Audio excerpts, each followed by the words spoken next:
Assalamualaikum warahmatullahi wabarakatuh.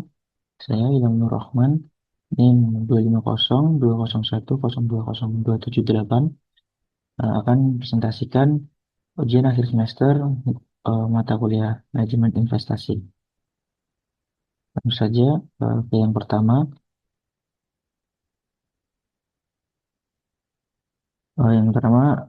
untuk saham.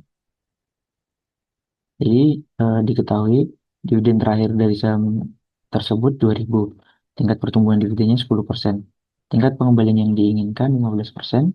Harga pasar saat ini 45.000 dan metode hitung yang akan digunakan adalah Gordon Growth Model. Eh, dengan teori dividen diskon model atau DDM, dividen tahun depan diperkirakan mencapai 2.200 dengan pertumbuhan 10% dari dividen tahun ini yang sebesar 2.000.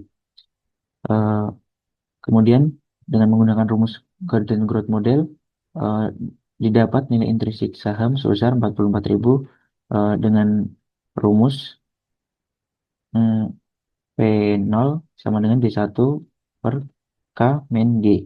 Dengan data yang ada di depan ini tadi, didapat nilai intrinsik saham sebesar 44.000. Oleh karena itu, karena harga pasar saat ini 45.000, mengindikasikan saham tersebut overvalue. Untuk yang kedua, analisis obligasi. Diketahui dari data sebagai berikut. Nilai nominal obligasi 10 juta, jangka waktu 5 tahun, tingkat kupon 12% per tahun, tingkat bunga pasar 10%, menggunakan metode nilai kini arus kas.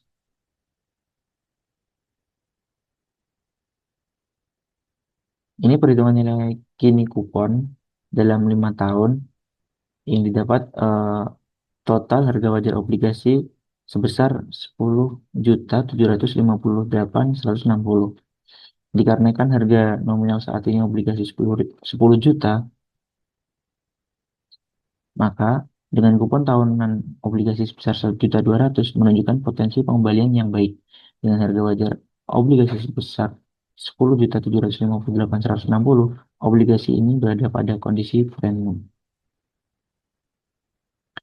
Kemudian yang terakhir terkait evaluasi kinerja portofolio, eh, diketahui data sebagai berikut. Return portofolio 18%, return bebas resiko 6%, beta portofolio 1,2, standar deviasi portofolio 20%. Yang diinginkan penghitungan menggunakan metode indeks Sharpe dan Jensen. Berikut perhitungannya.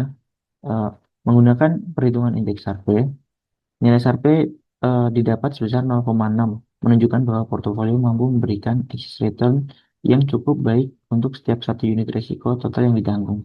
Semakin tinggi nilai Sharpe, semakin baik kinerja portofolio.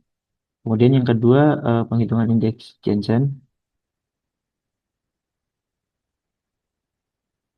Eh, dengan perhitungan indeks Jensen, didapat alpha Jensen yang positif sebesar 2,4%, menunjukkan bahwa portofolio menghasilkan return di atas return yang diharapkan berdasarkan CAPM, sehingga dapat disimpulkan bahwa manajer portofolio berhasil mengalahkan pasar.